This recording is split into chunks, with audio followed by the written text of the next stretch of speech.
Welcome everybody. In this video I want to show you how you can change the background color of your video in MyMovie. So this is really useful when you are editing for Instagram or etc. So when I'm going to edit my video and I will go to crop or adjust. Okay, let's go adjust and let's choose this one. And let's say that I would like to have my background white. So I'm going to click on my background and then I will choose white. And voila, that's kind of how we do it. You can choose whatever color you got. And then when you're going to press OK, you can go and choose text and write text on the left side or right side. And it's really cool. So this is how you can change the background.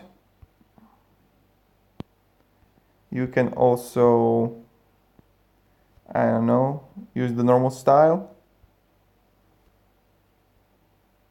You can sharpen the video, etc. You'll get an idea how to use it. So if this video was helpful, you can support me and subscribe. I'll be really thankful for that. And also write me in the comments what else would you like to learn from MyMovie, and I will make a tutorial on that. Thank you everybody, have a great day and see ya.